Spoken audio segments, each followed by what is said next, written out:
انتہائی واجب التکریم علماء کرام، مہمانان ذی وقار، برادران اسلام، حاضرین و سامعین، اللہ پاک نے ہمیں جو نعمتیں عطا فرمائی ہیں، آج کی یہ محفل فکر رضا ان نعمتوں میں ایک بہت بڑی نعمت ہے۔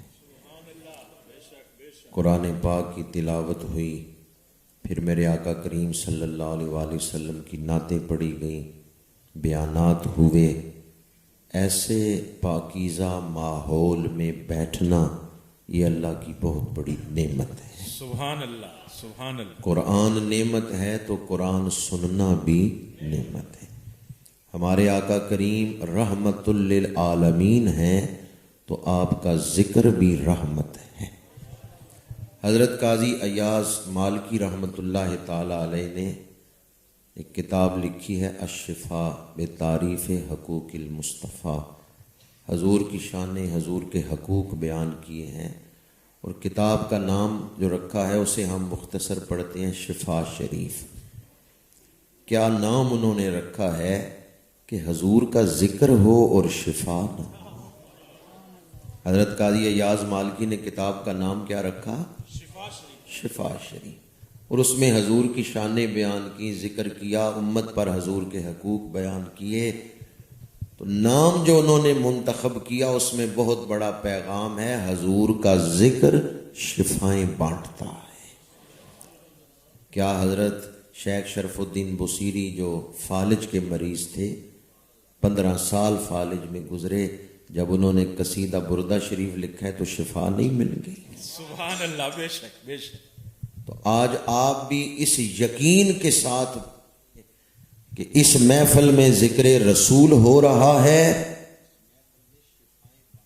سبحان اللہ، سبحان، نعرہ تکبیر، نعرہ رسالت، نعرہ رسالت۔ کیسی پیاری محفل ہے کہ بیٹھے تو ہم گلیانہ کی سرزمین پہ ہیں، پر تصور میں ہم مدینہ منورہ بیٹھے ہوئے ہیں۔ جب بھی نعتیں پڑھی جا رہی ہیں تصور میں ہم مدینہ منورہ میں حاضری دے رہے ہیں۔ غم مصطفیٰ جس کے سینے میں ہے، کہیں بھی رہے وہ مدینے میں ہے۔ آپ وہ ذکر کر رہے ہیں جو باعث رحمت بھی ہے، باعث ہدایت بھی ہے، باعث نجات بھی ہے۔ اس ذکر کے ساتھ ہماری نجات جڑی ہوئی ہے۔ ایک دوست مجھے کہنے لگے کہ ٹھیک ہے حضور کا ذکر تو بڑی شان والا ہے، لیکن اس کے لیے مجمع لگانے کی کیا ضرورت ہے، محفل کرنے کی کیا ضرورت ہے؟ گھر اکیلے بیٹھ کے بھی ذکر کر سکتے ہیں، درود شریف پڑھ سکتے ہیں۔ اس کے بہت سارے جوابات ہیں۔ ایک جواب یہ ہے کہ منڈی میں جب ڈھیری کا سودا ہوتا ہے نا، تو ڈھیری کے سودے میں ناقص مال بھی اچھے مال کے ساتھ بک جاتا ہے۔ آج ڈھیری کا سودا ہو رہا ہے، علماء تشریف لائے، مشائخ تشریف لائے، بزرگ تشریف لائے، سفید داڑھیوں والے بزرگ آئے بیٹھے ہیں، حفاظ قراء بیٹھے ہوئے ہیں۔ کسی ایک کی حاضری بھی قبول ہو گئی تو پوری محفل پہ ہی کرم ہو جائے گا۔ اٹھ فریدا ستے آتے میلہ ویکھن جا، مت کوئی مل جائی بخشے آتے تو بھی بخشے آتے۔ جن دوستوں نے آج محفل کا انتظام کیا ہے، دعا گو خالق کائنات انہیں اجر عظیم عطا فرمائے۔ انہوں نے مسافران جنت کا راستہ روشن کیا ہے، مہکدائے محبت کو سجایا ہے، عشق رسول کے جام تقسیم ہو رہے ہیں۔ تو اللہ کریم منتظمین کو اجر عظیم عطا فرمائے۔ آج عنوان رکھا گیا فکر رضا کانفرنس۔ یہ فکر رضا کیا ہے؟ خدا کا فضل، نبی کی عطا ہے فکر رضا۔ خدا کا فضل، نبی کی عطا ہے فکر رضا، بھٹکنے والوں کو حق کا پتہ ہے فکر رضا۔ بھٹکنے والوں کو حق کا پتہ ہے فکر رضا، جہاں مدینے کی الفت پلائی جاتی ہے نبی کے عشق کا وہ میکدہ ہے فکر رضا، رسول و رب کے تقدس کا پاسدار و امین، رسول و رب کے تقدس کا پاسدار و امین ہے ایک ادب کا حسین ضابطہ فکر رضا، ادب کا ایک حسین ضابطہ ہے فکر رضا، نئی ڈگر نہیں یہ مسلک صحابہ ہے، نئی ڈگر نہیں یہ مسلک صحابہ ہے، اکابرین کا ہی راستہ ہے فکر رضا، حدیث و قرآن کی تعبیر خوشنما کہیے، حدیث و قرآن کی تعبیر خوشنما کہیے، کبھی دلیلوں سے ثابت شدہ ہے فکر رضا، ہے اہل بیت و صحابہ کے عشق کا دائی، خروج و رفت پہ ایک سائقہ ہے فکر رضا، شہ علوم و معارف مہ اصول و فروغ، شہ علوم و معارف مہ اصول و فروغ، شہ علوم و معارف مہ اصول و فروغ، ابو حنیفہ کے علم کی ضیاء ہے فکر رضا،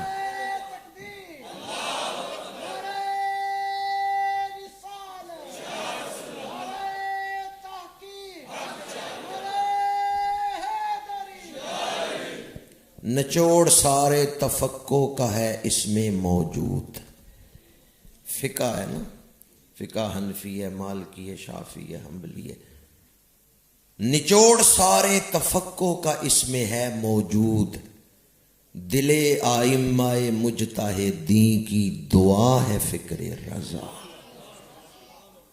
اور اب جو شعر پیش کر رہا ہوں وہ اعلیٰ حضرت کی تمام تحریروں کا موضوع ہے، نچوڑ ہے فکر رضا کا، یہ ہے تحفظ ناموس مصطفیٰ کا علم، یہ ہے تحفظ ناموس مصطفیٰ کا علم، ہزار جہاں سے نبی پہ فدا ہے فکر رضا، یہ ہے تحفظ ناموس مصطفیٰ کا علم، ہزار جہاں سے نبی پہ فدا ہے۔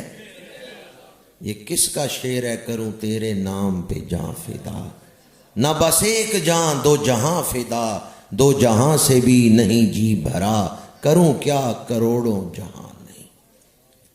یہ شعر نہیں، منشور حیات ہے، ٹھوکریں کھاتے پھرو گے ان کے در پہ آ پڑو، قافلہ تو اے رضا اول گیا آخر گیا، زندگی گزارنے کا ڈھنگ سکھا دیا اس ایک شعر میں، ٹھوکریں کھاتے پھرو گے ان کے در پہ آ پڑو، قافلہ تو اے رضا اول گیا آخر گیا۔ اعلیٰ حضرت کی شخصیت کا موضوع، آپ کی تمام تحریروں کا موضوع حضور ہے۔ جیسے ہم کہتے ہیں نا الحمد سے والناس تک قرآن کی ہر آیت سے حضور کی شان ثابت ہوتی ہے، ہاں اس کا انداز مختلف ہو سکتا ہے، کہیں تبشیر کا، کہیں انذار کا، کہیں بشارت ہے، کہیں وعید ہے، کسی نہ کسی حوالے سے صحابہ کی شان ہے تو وہ بھی حضور کی عطا ہے، اور کافروں پر عذاب ہے تو وہ بھی حضور کی دشمنی کا نتیجہ ہے۔ تو زیراں زبراں شداں مداں شان اودی وچ آئیاں، عامہ لوکاں خبر نہ کوئی خاصاں رمزاں پائیاں۔ اسی طرح اعلیٰ حضرت کی ساری تحریروں کا خلاصہ اور نچوڑ ادب رسول، محبت رسول، اطاعت رسول، محبت رسول، ادب رسول، اطاعت رسول۔ محبت رسول میں اس سے بڑھ کر کوئی کیا اظہار کر سکتا ہے؟ یہ شعر لاکھوں نہیں کروڑوں دفعہ پڑھا گیا، بس انہیں مانا انہیں جانا نہ رکھا، انہیں مانا انہیں جانا نہ رکھا غیر سے کام، للہ الحمد میں دنیا سے محبت رسول کا درس. پھر کے گلی گلی تباہ ٹھوکریں سب کی کھائے کیوں, دل کو جو عقل دے خدا تیری گلی سے جائے کیوں. محبت ہو ادب نہ ہو تو محبت ہے ہی نہیں. محبت ادب سکھا دیتی ہے. محبت ہو تو محب کبھی بے ادب نہیں ہو سکتا. بعض لوگ محبت رسول کا دعویٰ بھی کرتے ہیں اور پھر ان کی زبان سے یا قلم سے بے ادبی کا اظہار بھی ہوتا ہے. کہتے ہیں کیا ہم حضور کو نہیں مانتے, اور پھر زبان اور قلم سے بے ادبی بھی کر رہے ہیں. جس میں ادب نہیں ہے اس میں محبت ہے ہی نہیں. ادب پہلا کرینہ ہے محبت کے کرینوں میں. اور اعلیٰ حضرت کا ادب اپنے تو رہ گئے, اپنے بیگانے بھی اس کے معترف ہیں کہ اعلیٰ حضرت میں صرف ادب نہیں کمال ادب پایا جاتا ہے. ایک شاعر نعت لکھ کے لایا اور اصلاح کروانے کی غرض سے عرض کیا میں سناتا ہوں, آپ میری اصلاح فرما دیں. مطلع پڑا, روضہ رسول کے سامنے اس وقت کھجوروں کے درخت تھے, آج کل تو نہیں ہے. اس وقت حضور کے روضہ پاک کے سامنے کھجوروں کے درخت تھے. شاعر نے تشبیہ دی, کب ہیں درخت حضرت والا کے سامنے, مجنو کھڑے ہیں خیمہ لیلا کے سامنے. اعلیٰ حضرت تڑپ اٹھے, فرمایا یہ تشبیہ حضور کے ادب کے لائق نہیں ہے. تم نے ان درختوں کو مجنو بنا دیا اور حضور کے روضہ پاک کو خیمہ لیلا, یہ تشبیہ مناسب نہیں ہے. شاعر نے عرض کیا پھر آپ ہی بتائیں میں دوسرا مصرع کیا لکھوں. اعلیٰ حضرت نے فرمایا لکھو, کب ہیں درخت حضرت والا کے سامنے, قدسی کھڑے ہیں عرش معلا کے سامنے. یا اللہ جو اس پہ سبحان اللہ کہہ رہے ہیں انہیں روضہ رسول کے سامنے حاضری نصیب فرما. کب ہیں درخت حضرت والا کے سامنے, قدسی کھڑے ہیں عرش معلا کے سامنے. محبت رسول میں, ادب رسول میں اعلیٰ حضرت کمال درجے پہ فائز ہے. وہ صرف محبت نہیں بے پناہ محبت کا درس دیتے ہیں. وہ صرف ادب نہیں کمال ادب کا درس دیتے ہیں. اور اس بارگاہ میں ادنا بے ادبی سے بھی روکتے ہیں. گمان بھی نہ کرنا, وہ کمال حسن حضور ہے کہ گمان نقص جہاں. سبحان اللہ. وہ کمال حسن حضور ہے کہ گمان نقص جہاں نہیں. یہی پھول خار سے دور ہے, یہی شمع ہے کہ دھواں. نعرہ تکبیر, نعرہ رسالت, نعرہ تحقیق.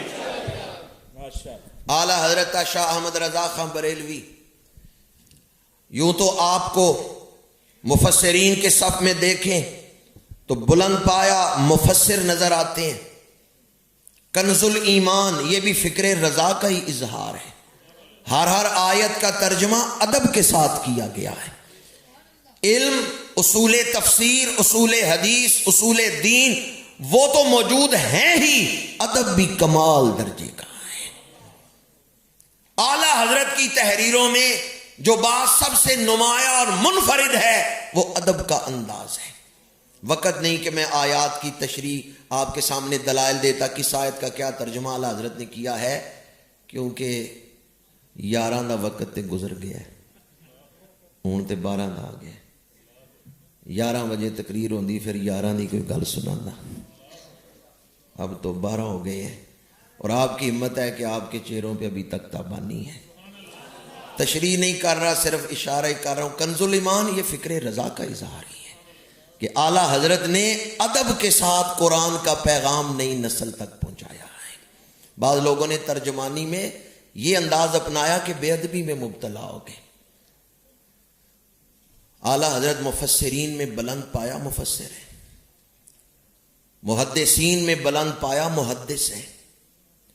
مجتہدین کی مختلف قسمیں ہیں, ان میں اعلیٰ حضرت مجتہدین میں بھی اعلیٰ اور بلند مقام رکھتے ہیں. بر صغیر کی تاریخ میں فتاوی رضویہ سے بڑا فتاوی کوئی نہیں ہے. بعض لوگوں کے پاس 1 جلد کا فتاوی ہے, میرے پاس موجود ہے فتاوی رشیدیہ, میں نے دیکھا ہے کہ وہ کتنے صفوں کا ہے. بعض مکاتب فکر کی طرف سے فتاوی شائع کیے گئے، کوئی 1 جلد کا، کوئی 2 جلدوں کا۔ فتاوی رضویہ سے بڑا فتاوی فقہ کی دنیا میں بر صغیر کے اندر کوئی نہیں ہے۔ سبحان اللہ۔ بر صغیر کے اندر جو سب سے بڑا فتاوی ہے وہ فتاوی رضویہ ہے۔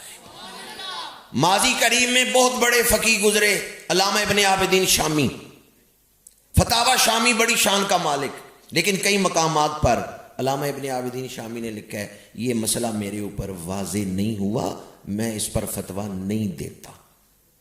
وہ سوال جب اعلیٰ حضرت سے ہوتا ہے نا، تو اعلیٰ حضرت علامہ ابن عابدین شامی کا ادب کرتے ہوئے کہتے ہیں آپ کے خادم پہ یہ مسئلہ واضح ہو گیا ہے، سبحان اللہ سبحان اللہ، میں آپ کی کتابیں پڑھتا رہا ہوں، اس کی برکت سے میرے اوپر یہ مسئلہ واضح ہو گیا ہے۔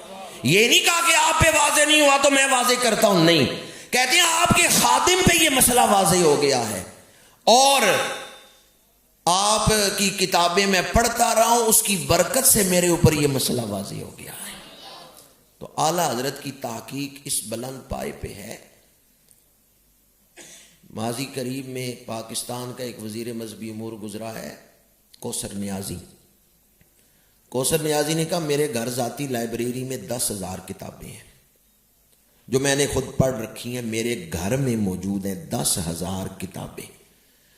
کہتے ہیں میں نے ابھی تک اعلیٰ حضرت کو نہیں پڑھا تھا، کسی نے مجھے اعلیٰ حضرت کی کتاب تحفہ دی، جب میں نے اعلیٰ حضرت کی تحریر پڑھی تو مجھے پتہ چلا 10,000 کتابیں پڑھ کے میں سمندر کے کنارے بیٹھا ریت میں ہاتھ مار رہا ہوں، اگر سمندر کی گہرائیوں میں اتر کے کوئی موتی نکال رہا ہے تو اس کا نام احمد رضا خان ہے۔ اللہ سبحان اللہ سبحان اللہ۔ جب یہ نیا نیا نوٹ جاری ہوا، پہلے تو سکے ہوتے تھے، اشرفیاں، دینار، جب نوٹ جاری ہوا تو سوال اٹھا یہ سمن ہے یا رسید ہے؟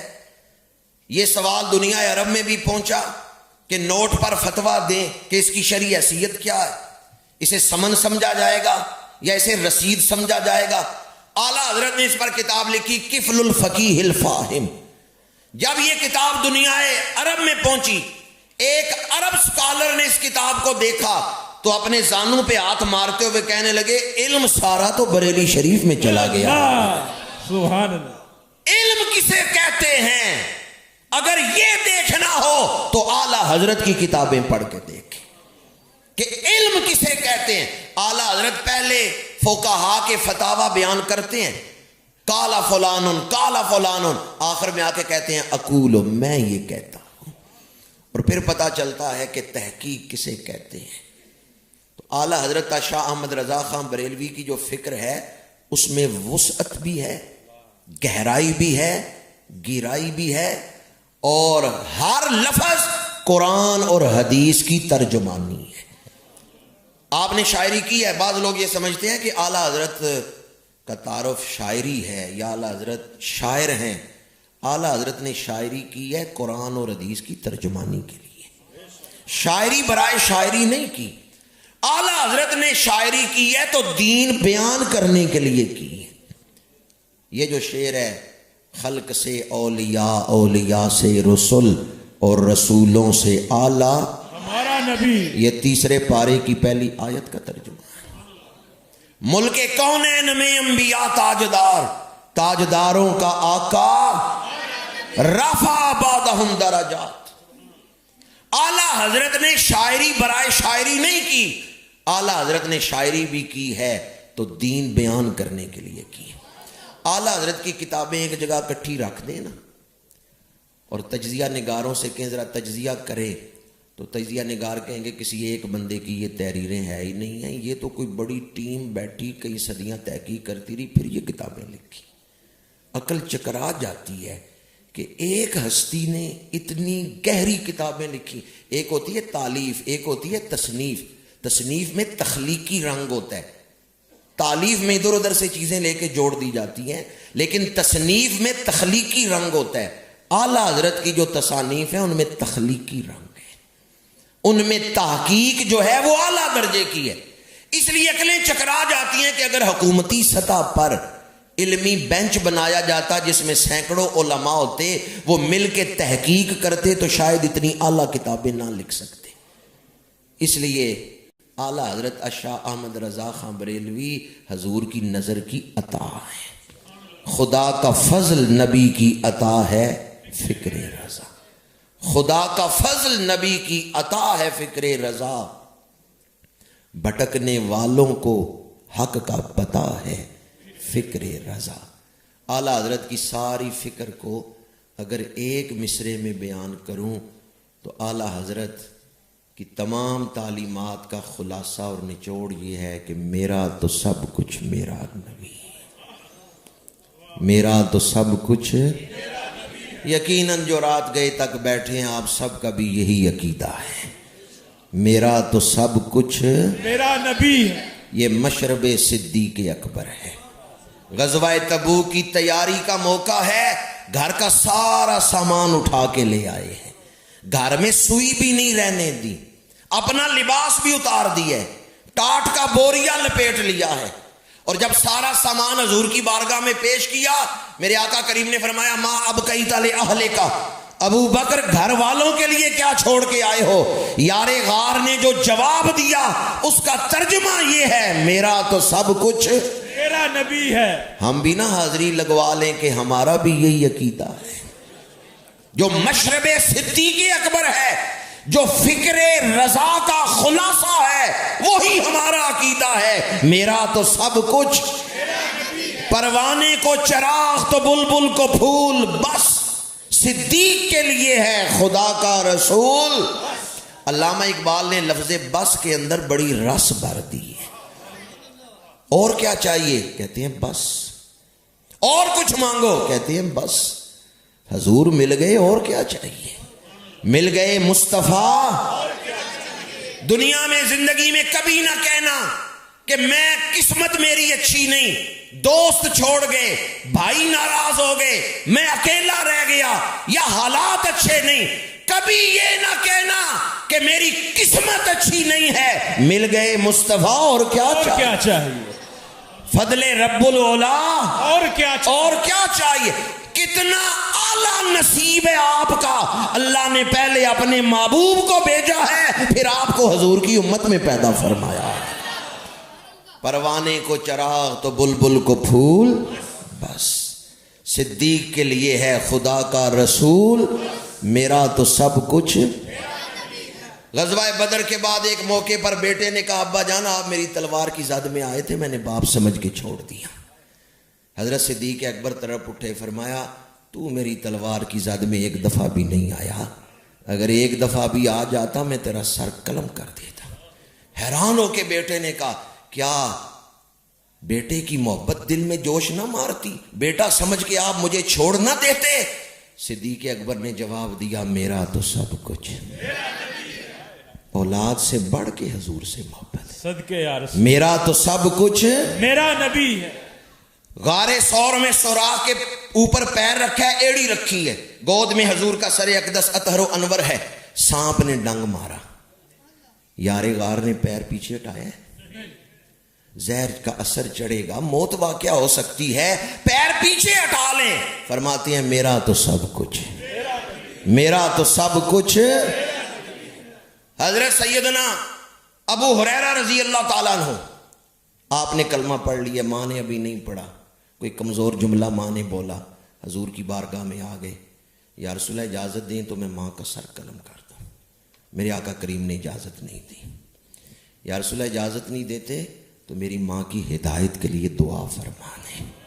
میرے آقا کریم نے دعا فرمائی، ابو ہریرہ اٹھ کے تیزی سے محفل سے باہر نکلے۔ صحابہ پوچھتے ہیں اتنی تیزی سے کدھر جا رہے ہو؟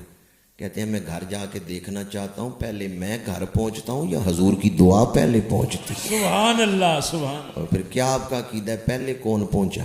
حضور کی دعا۔ حضرت ابو ہریرہ گھر پہنچے، دروازے پہ دستک دی، والدہ نے کہا ٹھہر جاؤ، رک گئے۔ تھوڑی دیر بعد دروازہ کھلا، اندر گئے تو کیا دیکھا؟ بالوں سے پانی نچڑ رہا ہے۔ اما جان تیار ہو کے غسل کر کے کہاں جا رہی ہیں؟ کہا خود دعائیں کرا کے آتے اور خود پوچھتے ہو کدھر کی تیاری ہے۔ ایمان کی دولت مل گئی۔ ابتدا میں جب حضرت ابو ہریرہ اجازت مانگ رہے تھے تو کس نظریے عقیدے کے ساتھ؟ میرا تو سب کچھ، حضرت سعد بن ابی وقاص رضی اللہ تعالیٰ عنہ 19 سال عمر ہے، حضرت صدیق اکبر کی دعوت پہ اسلام قبول کیا ہے۔ 7 یا 8 صحابہ کلمہ پڑھ چکے ہیں جب حضرت سعد بن ابی وقاص نے کلمہ پڑھا۔ ماں نے بھوک ہڑتال کر دی، کہا کلمہ چھوڑو ورنہ میں بھوک سے مر جاؤں گی، کھانا نہیں کھاؤں گی، پانی نہیں پیوں گی۔ 3 دن گزر گئے، حضرت سعد بن ابی وقاص کی والدہ نے نہ کچھ کھایا نہ پیا، کمزوری ہو گئی۔ لوگ آ کے بتاتے ہیں سعد، ماں نے 3 دن سے کچھ نہیں کھایا اور کہہ رہی ہیں حضور کا دامن چھوڑ دو ورنہ میں بھوک سے مر جاؤں گی۔ سعد بن ابی وقاص حضور کی بارگاہ میں بیٹھے ہیں، خبر لانے والے سے کہا جاؤ جا کے میری ماں سے کہہ دو بے شک تم